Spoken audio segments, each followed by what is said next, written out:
air was charged with a sense of urgency. As passengers moved through the gates at Los Angeles International Airport, Flight 3 on 17 to Tokyo Narita was set to depart in an hour, and the first-class passengers were beginning to gather. Among them was Oliver Bennett, a man who wore his ego like a tailored suit. Oliver was used to standing out. His company, a flashy software startup, had recently hit its first billion-dollar valuation. His social media feed was a parade of self-congratulatory posts. "Disruption is my middle name," his latest caption read beneath a photo of him holding a glass of champagne. "Mr. Bennett, welcome aboard." The flight attendant greeted him warmly, though the forced smile hinted she knew the type.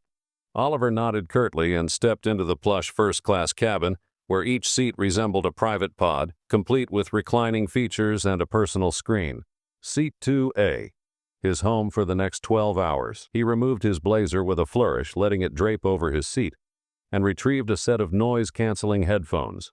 A glance at the seat assignment beside him showed it was still vacant. Good. Maybe I'll get some peace for once, he thought to himself. Moments later, a figure appeared, slipping into 2B. The man's attire, a plain hoodie and well-worn sneakers, was a stark contrast to Oliver's sharp, tailored ensemble. His face was shadowed by a baseball cap, and he moved with the quiet ease of someone accustomed to blending in. Oliver barely glanced up, typing away on his laptop as the man settled into his seat. "Evening?" the man offered casually. "Yeah, sure," Oliver muttered without looking, too engrossed in drafting yet another tweet to his 500,000 followers. As the cabin door closed and the engines roared to life, Oliver felt a twinge of curiosity.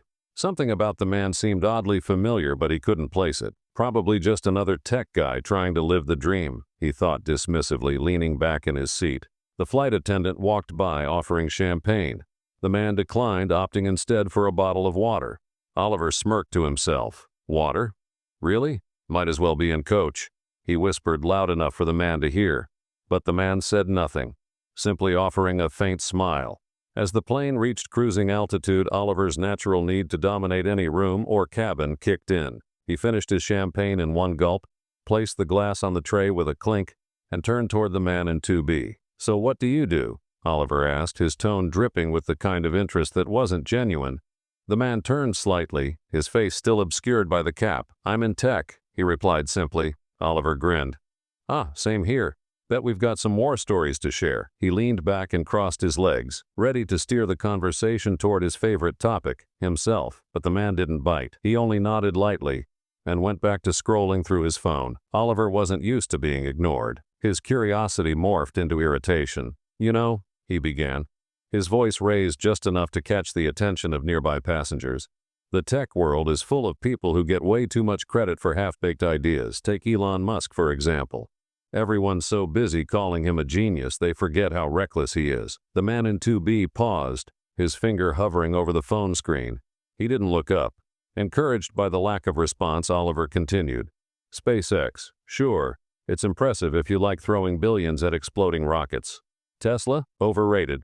And don't even get me started on Twitter. That whole takeover, a disaster." A faint chuckle escaped from the man in 2B. It was almost imperceptible, but it lit a fire in Oliver. He leaned forward, ready to hammer his point home. "You think I'm wrong?" Oliver challenged. "No," the man said, his voice calm, almost amused. "I think you're passionate." Oliver frowned, unsure if it was a compliment or an insult. "Passionate? I call it realistic. People like Musk, they just ride the wave of hype, nothing more." A few passengers glanced over, now subtly listening in. Oliver thrived under the attention, mistaking it for admiration. The man in 2B, however, seemed entirely unbothered. "Well," the man said finally, looking up slightly, though his cap still shielded much of his face. "Everyone's entitled to their opinion." Oliver rolled his eyes, taking the comment as a dismissal. "Yeah, but facts are facts. Musk is a walking PR stunt. People like me, real innovators, we're the ones building the future, not blowing hot air." The man offered a polite smile and went back to his phone. Oliver leaned back, grinning to himself. Another clueless wannabe, he thought. Little did he know the calm demeanor of his seatmate was not ignorance, it was restraint. The hum of the engines filled the cabin as the first-class passengers settled into their routines, reading, watching movies, or sipping cocktails. But Oliver was far from relaxed. His annoyance festered as the man in 2B remained quiet, offering only the occasional smirk or short reply to his increasingly pointed remarks. Let me guess, Oliver said, unable to help himself. You're one of those startup guys, something in crypto or AI, right? Everyone's jumping on those bandwagons these days. The man looked up briefly, his expression unreadable. Not exactly. The ambiguity only fueled Oliver's irritation. He thrived on being the center of attention, and 2B's lack of engagement was an affront to his ego. What's your take on Musk then? Oliver asked, his voice sharper now. I mean, if you're in tech, you must have an opinion. The man hesitated for a moment, then shrugged. He's done some interesting things. Interesting things? Oliver repeated, laughing. That's the understatement of the century. The guy's a walking contradiction, preaching about saving the planet while flying private jets, hyping up the future of Mars while barely addressing problems here on Earth. For the first time, a flicker of something crossed the man's face. Amusement, perhaps, or mild irritation. But it vanished as quickly as it appeared. Maybe he's just doing what he thinks is best, the man replied simply. Ha! What he thinks is best, Oliver scoffed, spoken like someone who's never actually dealt with real-world consequences. It's all theory until you're the one footing the bill. The flight attendant arrived with their dinner orders, interrupting the tension. The man in 2B ordered a simple vegetarian meal, while Oliver chose the steak, medium rare.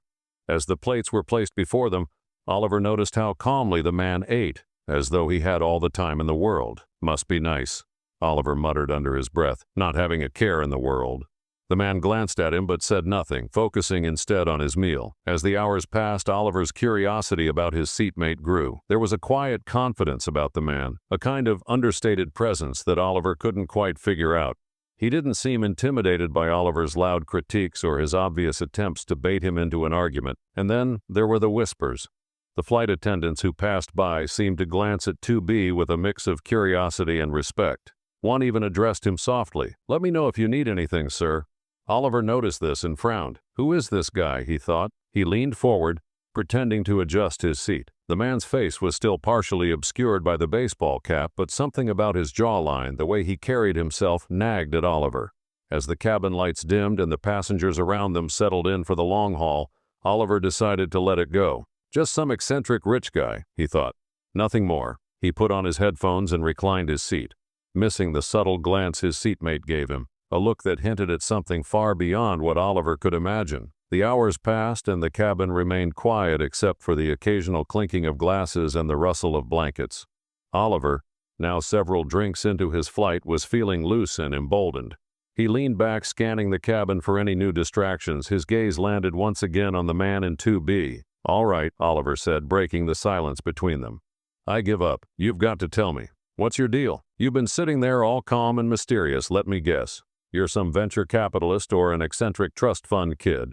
The man chuckled softly, his eyes not leaving the page of the book he had just opened. "Close," he replied, though he offered no elaboration. "Come on," Oliver pushed, his voice carrying a hint of challenge. "You can't just sit here like some enigma and not spill a little." The man finally looked up, meeting Oliver's gaze directly for the first time. His eyes were sharp, observant, and suddenly very familiar.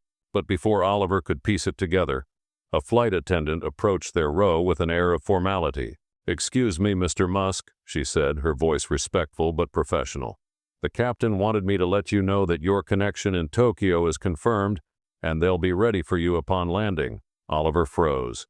The words didn't register at first, as if his brain needed a moment to process. "Mr. Musk?" The man in 2B offered the flight attendant a polite nod. "Thank you," he said, his tone warm but understated. The pieces clicked into place with a jarring finality.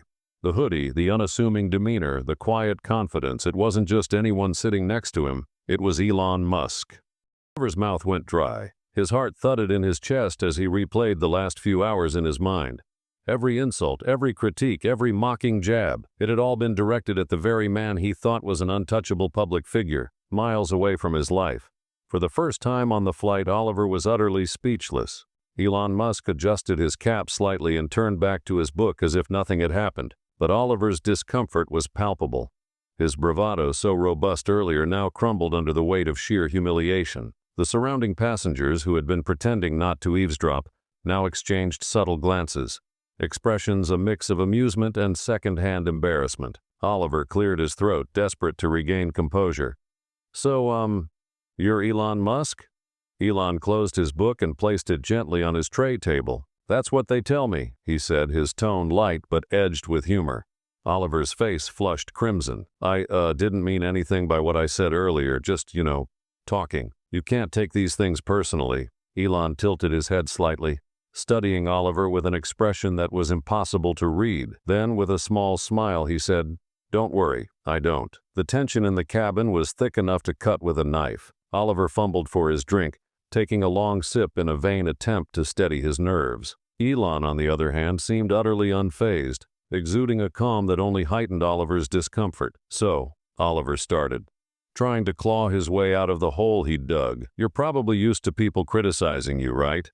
Comes with the territory." Elon leaned back, his expression thoughtful. "I suppose, but I've always believed criticism is useful, as long as it's constructive." He glanced at Oliver, a flicker of amusement in his eyes. "Was yours constructive?" Oliver's face burned. "Well, I mean, I didn't know I was talking to you, obviously." Elon's smile widened just slightly, but his tone remained measured. "Does it matter who you're talking to if the points are valid? They stand regardless of the audience." The response left Oliver momentarily stunned. For all his bravado, he had no comeback. Elon, however, wasn't done. "You mentioned Tesla," he said, his voice calm but deliberate. "Do you know how many lives have been saved by our driver assistance technology? How many people avoided accidents because of features we've implemented?" Oliver shifted in his seat, suddenly feeling very small. I guess I didn't look at it that way." "And SpaceX," Elon continued, his gaze unwavering. "You called it reckless, but did you know our rockets have reduced the cost of access to space by over 90%? That we're developing technologies that could one day protect humanity from extinction-level events?" Oliver opened his mouth to respond, but nothing came out. The weight of Elon's words hung in the air like an undeniable truth. He had been so quick to criticize, so wrapped up in his own narrative of success that he hadn't stopped to consider the bigger picture. It was humbling, to say the least. For a few moments, neither of them spoke. Elon, in his usual calm demeanor, seemed to let the silence stretch while Oliver wrestled with the flood of thoughts rushing through his mind. His ego, once so proudly inflated, now felt like an anchor dragging him down. Finally, Elon broke the silence, his voice as measured as ever. "It's easy to get caught up in the noise, Oliver, but if you want to make something of lasting value, it's about understanding the impact, not just the applause." Oliver nodded slowly, still unsure of how to reply. He had been so focused on proving himself that he hadn't seen the value in those around him. The lesson was harder to swallow than any critic's review, but it was exactly what he needed to hear. He exhaled a deep breath and for the first time in what felt like forever admitted something to himself. "I've been so obsessed with building my image that I forgot about the bigger picture." Elon's smile was almost imperceptible but sincere. "It happens, just make sure you don't forget again." Oliver sat back in his seat, contemplating those words. For the rest of the flight he said little, but a shift had occurred. What started as a conversation filled with pride and bravado had evolved into something much more profound. The journey ahead, both on this flight and in his career, had just taken on a new meaning.